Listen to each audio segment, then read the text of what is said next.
semua. Jadi kami dari kelompok kelima melakukan penyuluhan tentang cara merawat Hewan kurban. Iya, kurban. baik ke penjual ataupun pembeli. Oke, jadi Stay tune ya. lihat videonya, dadah. Dadah. Halo semua. Halo semua, kami dari kelompok kelima. Hari ini kita akan melakukan penyuluhan tentang bagaimana cara merawat hewan ternak. Nah, di sini ia adalah salah satu penjual ternak sapi dan kambing ya. Nah, untuk selanjutnya kita akan mencari orang dulu untuk kita wawancara.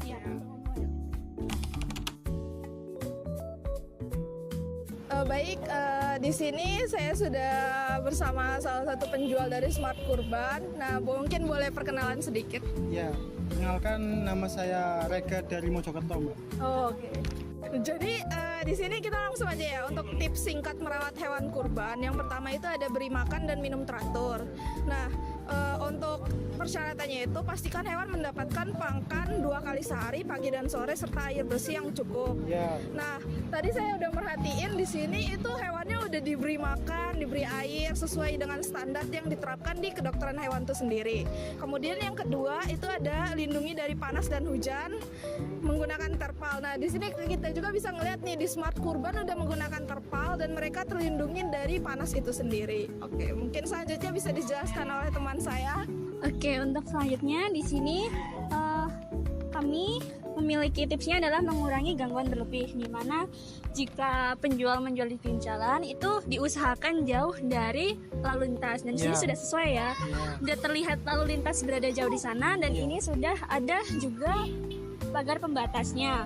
Lalu selanjutnya adalah pemeriksaan kondisi hewan setiap hari seperti mata, hidung, dan kulit. Untuk di sini kalau boleh tahu kayak dicek gitu. biasanya pemeriksaan sih kalau ada yang sakit bisa dipinggirin gitu. Oh, langsung diperiksa. Oke. Setiap saat diperiksa kok, Mbak. Oke. Kalau boleh tahu itu meriksanya sendiri atau Ada di sini tuh ada pegawainya itu dari kedokteran hewan juga. Kebetulan juga dari UNER juga. Oke. Oke, mungkin untuk selanjutnya bisa dilanjut oleh teman saya ya. Oh iya. Nah, baik Mas, untuk selanjutnya di sini saya akan menjelaskan tentang bagaimana pentingnya kebersihan di kandang ya, Mas. Oh iya, Mas. Nah, untuk kebersihan di kandang ini itu udah cukup baik ya menurut saya, karena kan kotoran itu kan bisa menjadi tempat wadahnya bakteri sama virus-virus ya, Mas. Nah, untuk di kandang ini udah bersih sih menurut saya juga. Iya.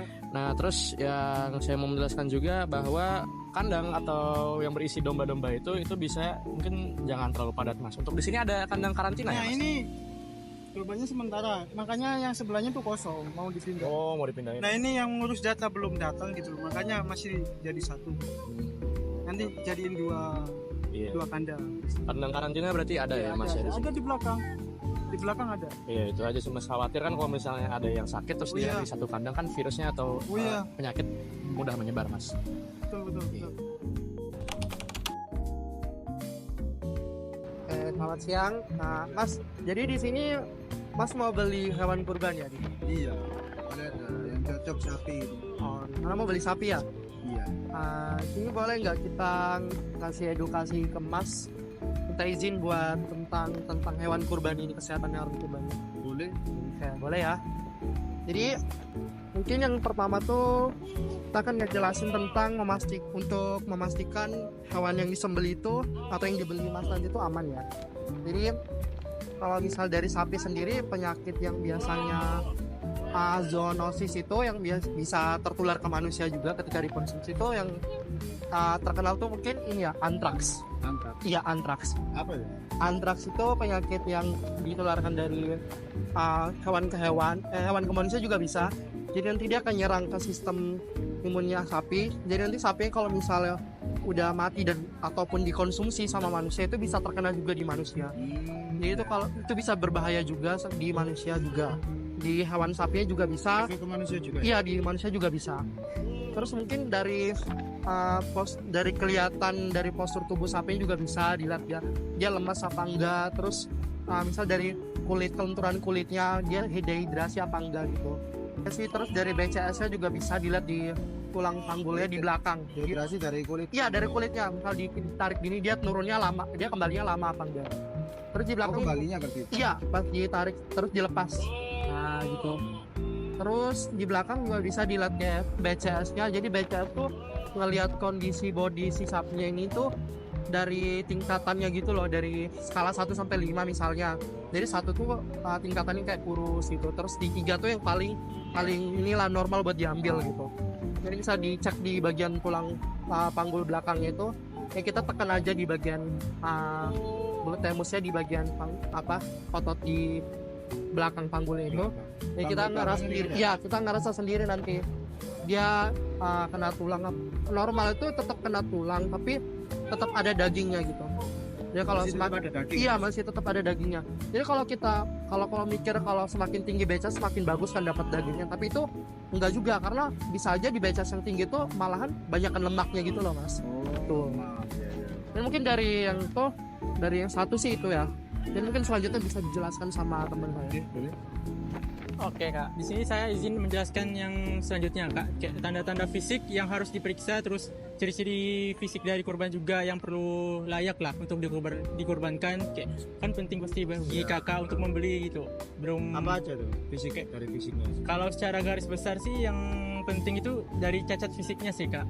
Pasti kayak nggak ada cacat. ya nggak boleh ada yang cacat gitu, seperti buta, terus pincang atau kehilangan sebagian tubuhnya tuh kayak nggak boleh. Kalau udah ada yang cacat fisik itu kayak udah langsung nggak layak gitu kak.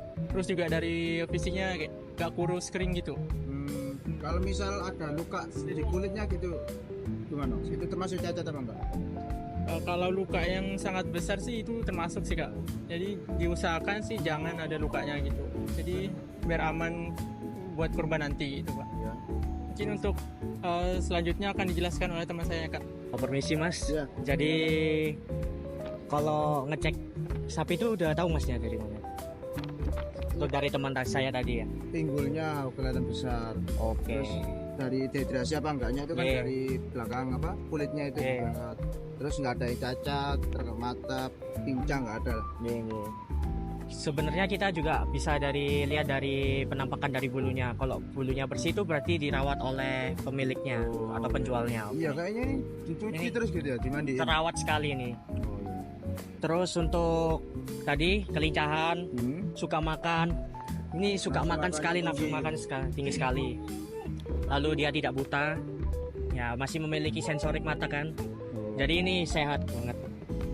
Terus tidak pincang, Hmm. testisnya lengkap. Ada 2. Oke, itu udah termasuk sehat banget sih. Hmm. Untuk masalah umurnya kisaran di atas 2 tahun untuk miliknya. Oh, yang boleh untuk kurban. Oke. Yang siap untuk kurban. Iya. Di atas 2 tahun. Oke. Jadi tidak terlalu kecil dan juga tidak terlalu tua. Ukurannya segitulah ya. Oke, betul. Segitu aja sih Mas yang bisa saya sampaikan. Terima kasih. Makasih Mas ya. Terima kasih. Oke, selamat pagi Bapak. Pagi Pak. Di sini tujuan kita tuh mau melakukan penyuluhan tips singkat mengenai merawat hewan kurban, dikarenakan Bapak sendiri sebagai pemilik dari penjual hewan kurban ini ya Pak. Nah, Sebelumnya Bapak asmane sinten? Bapak Irfandi. Irfandi ya. Langsung mawon? Mungkin boleh tahu Pak, ini hewan kurbannya tuh ada berapa ya Pak totalnya? Ada 45. Oh, 40. Semua kambing apa campur, Pak? Kambing. Kambing semua. Jenis apa nih, Pak? Jenis macam-macam, ada PE, ada kacangan, ada domba. Oh, campur-campur. Ini semua emang dirawat sendiri begitu Pak, atau dari kecil? Saya merawatnya itu di Trenggalek, Oh. di Pule Trenggalek. Waktu penjualan dibawa ke sini. Oh, berarti bapaknya asli Trenggalek. Bukan asli Surabaya. Asli Surabaya. Oh, dibesarinnya di Trenggalek Iya. kau di sini. Oh. Daerah sana kan daerah ini, ya. Daerah peternak kambing. Oh, Oh iya. udah lama banget nih, Pak. Udah lama, mulai semenjak lulus SMA. Lulus SMA. Jadi udah lama biar atau Pak? Iya, hampir kurang lebih ya 30 tahun. Wow. Lama banget Pak. Iya. Ya, ini langsung aja Pak. Di sini kita ada tips singkat merawat hewan kurban ya Pak. Di sini ada memberi pakan dan minum yang teratur. Kita lihat Bapak pun kasih makan sama minum yang sangat teratur nggih. Hewannya juga sehat-sehat gitu ya. Bagus-bagus sehat. Terus lihat niki ada terpalnya juga untuk melindungi dari panas sama hujan gitu. Motor brong kayak gitu ganggu mboten Pak buat camping gitu? Nggak aman ya buat campingnya? Oke. Terus mungkin saya lihat-lihat juga space buat tempat ini lumayan luas ya Pak. Jadi para kambingnya nggak deket-deketan banget, depet-depetan banget gitu. Habis itu dilihat-lihat juga daerah kandangnya bersih juga. Nggak kotor-kotor banget, jadi nggak menimbulkan bakteri berlebih yang bisa nimbulin penyakit baru gitu. Biasanya dibersihin berapa kali sehari Sekali, Pak? Satu hari 2 kali. Satu hari 2 kali ya, rajin bagus Banget Pak. Ini bawahnya alasnya pakai apa Pak? Ya, Alasnya niki pakai apa? pakai sekam. Sekam. Terus mungkin ini di tiap hari dicek Pak kondisinya atau gimana? Ya, secara alami aja gitu. Biasanya kayak gini sakitnya apa Pak? Sakit. Kalau mau kurban ya gini. Ya kadang ya mencret terus pilek itu biasanya. Tapi sekarang mencretnya nggak ada dan pileknya sudah sembuh. Sudah ada suntik sendiri. Oh biasanya suntik sendiri Pak berarti? Iya, kan tinggal beli obat saja. Oke, betul. Tapi ada kemungkinan mereka bisa kena stres secara mendadak karena mau dikorban gitu, bisa nggak ya Pak? Tiba-tiba stres itu? Iya. Ya, ada kok juga kadang itu cuma dikasih vitamin gitu aja. Biasanya kasih makannya ini hijau-hijau no. Ya, rumput gitu. Kalau kambing kan bebas itu. Kalau sapi kan hanya rumput. Oh berarti kambing lebih nggak pemilih ya? Gimana? Lebih nggak milih-milih gitu? Iya, tapi bagus-bagus harus bagus-bagus loh. Oh, iya sih. Hijau-hijau. Spesial. Kalau sapi malah yang rumput-rumput tua itu masuk semua. Dimakan semua. Makan semua ya? Iya. Kayak gitu ada pakan tambahan buatan Pak selain Ada. hijau gitu? Atau tepat ya? Ada itu apa pakai vitamin minumnya itu ya, terus pakai gula merah. Oh. Ada gula merah. Oh pakai gula merah segala? Iya, pakai. Langsung makan gitu Pak? Pakai dedak. Oh pakai iya. tidak? Iya.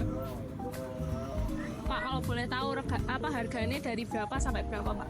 Dari harga 2,5 juta sampai 5 juta. Sampai 5 juta. Kalau 5 juta tuh yang seperti apa? Yang paling besar. Ini yang makan ini. Oh, itu udah berapa tahun ya Pak kalau boleh tahu? Kurang lebih 2 tahun. 2 tahunan. Iya. Tapi sehat-sehat ya? Sehat-sehat. Enggak, mudah-mudahan. Nggih, pun. Terima kasih Bapak atas waktunya nggih. Sama-sama. Permisi Bapak, kami dari Universitas Airlangga, jurusan kedokteran hewan. Sekarang kami akan melakukan penyuluhan tentang bagaimana cara memilah dan memilih hewan kurban agar sesuai dengan kriteria yang untuk dikurbankan seperti itu. Biasanya Bapak kalau untuk memilih hewan kambing untuk dikurbankan itu, Bapak milihnya hewan yang gimana? Kriterianya gimana? Sesuai dengan syariat aja. Iya yang sesuai dengan tentunya dengan yang sesuai dengan syariat Islam ya Bapak ya, biar karena memang sudah ada ditentukan dari agama ini. Nah itu sudah bagus sih Pak. Jadi saya di sini izin menambahkan. Jadi untuk ketentuan yang pertama itu, yang pasti kita harus memilih hewan kambing yang jantan, ya kan? Terus juga kita harus memeriksa nih Pak, apakah hewan ini ada kecacatan fisik seperti buta, pincang, atau kehilangan sebagian tubuh, karena memang harus sesuai kriteria kan Pak tentunya. Terus juga kita juga harus memilih hewan yang sudah cukup umur Pak. Bisa dilihat di sini cara kita mengetahui kalau hewan itu sudah cukup umur, kita bisa melihat dari giginya Pak.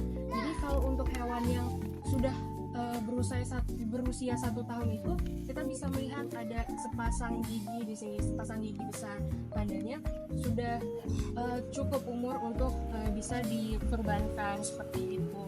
Lalu kita juga bisa melihat dari kesehatan matanya Pak. kita bisa mengecek kalau matanya ini apakah berair terus ataukah merah terus seperti itu Bapak. Oke, izinkan saya untuk melanjutkannya Bapak. Selain tadi ada mata, juga bisa dicek dari hidung, telinga, dan juga area kepala.